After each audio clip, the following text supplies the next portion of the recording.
നീ എങ്ങോട്ടാ അപ്പു? കോളേജിലേക്ക്. കോളേജിലേക്കോ? അപ്പൊ ഇന്നലെ ഇവിടെ നടന്നതൊക്കെ ആവർത്തിക്കാൻ തന്നെയാണോ നിന്റെ ഉദ്ദേശം? ഞങ്ങളെ വിഷമിപ്പിച്ച് നാണം കെടുത്തിയിട്ട് മതിയായില്ലേ നിനക്ക്? നീ ഒരാള് കാരണാ അച്ഛനീ അവസ്ഥ വന്നത്. എന്നിട്ട് നിനക്കൊരു കുറ്റബോധമോ സങ്കടമോ ഒന്നുമില്ലല്ലോ. കഷ്ടം. എന്താ നീ ഇങ്ങനെ? ഞാൻ എന്ത് ചെയ്തു എന്നാ? മാളുമായിട്ടുള്ള ഫ്രണ്ട്ഷിപ്പ് ആയിരുന്നു ആദ്യം നിങ്ങളുടെയൊക്കെ പ്രശ്നം. അതിൽ നിന്ന് ഞാൻ സ്വയം ഒഴിവായില്ലേ? ഒരുമിച്ച് ഒരേ ക്ലാസ്സിലായിരുന്നിട്ട് കൂടി ഞാനിപ്പോ അവളോടൊന്നും സംസാരിക്കാറ് പോലുമില്ല. ഇതിൽ കൂടുതൽ ഞാൻ എന്താ വേണ്ടത്? അതൊന്നും അല്ല ഞങ്ങൾ ഇപ്പോഴത്തെ പ്രശ്നം. നിന്റെ ഈ വേഷം കെട്ടാ അതൊന്നും വെച്ച് മതിയാക്കപ്പോ. സോറി, അതിനു മാത്രം എന്നെ ആരും നിർബന്ധിക്കരുത്. നിങ്ങൾക്കിതൊക്കെ ഒരു വേഷം കെട്ടായിരിക്കും, പക്ഷെ എനിക്കിതെന്റെ മനസ്സാണമ്മേ. ഒന്ന് നിർത്തുന്നുണ്ടോ? മനസ്സ് പോലും നിനക്ക് മാത്രമല്ല മറ്റുള്ളവർക്കും ഉണ്ട് ഈ പറയുന്ന മനസ്സും മനസാക്ഷിയൊക്കെ. അതിനെക്കുറിച്ച് നീ എപ്പോഴെങ്കിലും ഒരു നിമിഷമെങ്കിലും ആലോചിച്ചിട്ടുണ്ടോ? നീ കാരണം ഇപ്പൊ ഞങ്ങൾ അനുഭവിക്കുന്ന വേദനയും അപമാനവും എത്രയാണെന്ന് ചിന്തിച്ചിട്ടുണ്ടോ നീ? പറ പോ. കുഞ്ഞുനാൾ മുതല് നിന്റെ ഇഷ്ടത്തിനും രീതിക്കും എല്ലാ സ്വാതന്ത്ര്യങ്ങളും തന്ന് നിന്നെ വളർത്തിയതാണോ ഞങ്ങൾ ചെയ്ത തെറ്റ്? അതിന്റെ പ്രത്യുപകാരമാണോ നീ ഇപ്പൊ ഞങ്ങളോട് ചെയ്തുകൊണ്ടിരിക്കുന്നത്? എന്റെ കാര്യം വിട്ടേക്ക്. നിന്നെപ്പോലെ ഒരുപാട് കുട്ടികൾക്ക് നല്ല നിലയിലൊരു ജീവിതം ഉണ്ടാകാൻ വഴി കാണിച്ചു കൊടുക്കുന്ന ആളാ നിന്റെ അച്ഛൻ. അങ്ങനെ ഒരാൾക്ക് സൊസൈറ്റി കൊടുക്കുന്ന റെസ്പെക്റ്റും റെപ്യൂട്ടേഷനും എന്താണെന്ന് നിനക്ക് നന്നായിട്ട് അറിയാം. ആ മനുഷ്യനാണെന്ന് നീ കാരണം എല്ലാം തകർന്നിരിക്കുന്നത്. ഇന്നലെ ജോബിൻ പറഞ്ഞേക്ക് നീയും കേട്ടതാണല്ലോ. അച്ഛന്റെ ജീവനും ജീവിതവും വെച്ചാ നീ ഇപ്പൊ കളിക്കുന്നത്. അത് നീ മറന്നു പോകരുത്.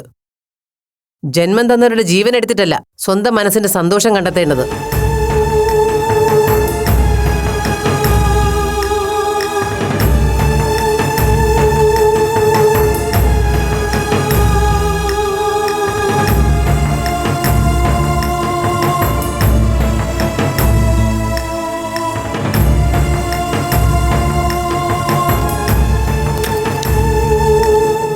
അച്ഛാ, ഇപ്പൊ എങ്ങനെയുണ്ട്?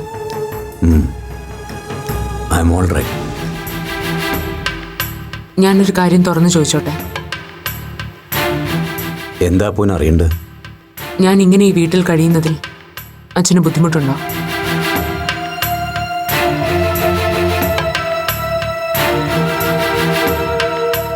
ഞാൻ അമ്മയോടും കൂടിയാ ചോദിക്കുന്നത്. എന്റെ പ്രസൻസ് നിങ്ങൾക്കൊരു ബുദ്ധിമുട്ടാവുന്നുണ്ടെങ്കിൽ ഞാൻ ഹോസ്റ്റലിലോ മറ്റോ മാറിക്കോളാം. കോഴ്സ് കഴിയുന്നിടം വരെയുള്ള ബുദ്ധിമുട്ടല്ലേ ഉള്ളൂ. അത് കഴിഞ്ഞ് ആർക്കും ഒരു ശല്യമാവാത്ത തരത്തിൽ ഹയർ സ്റ്റഡീസിന് ഞാൻ വേറെ ഏതെങ്കിലും നാട്ടിൽ പോയിക്കോളാം. എന്നാലും നീ നിന്റെ മനസ്സ് മാറ്റില്ലെന്നല്ലേ?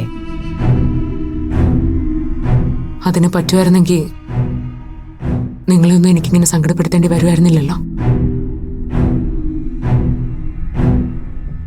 അച്ഛനെന്താ ഒന്നും മിണ്ടാത്തെ? നമുക്ക് രണ്ടു കൂട്ടർക്കും അക്സെപ്റ്റബിളായ ഒരു വഴിയാണ് ഞാൻ പറഞ്ഞത്.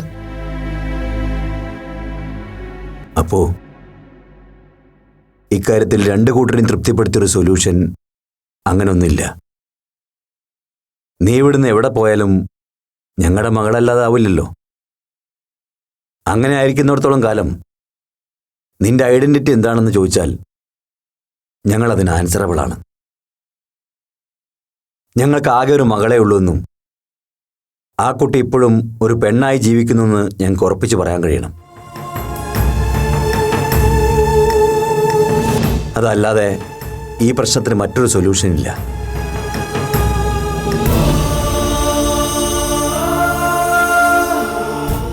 എന്തു പറയുന്നു? I am sorry. അപ്പോ വേണ്ട ഗീത.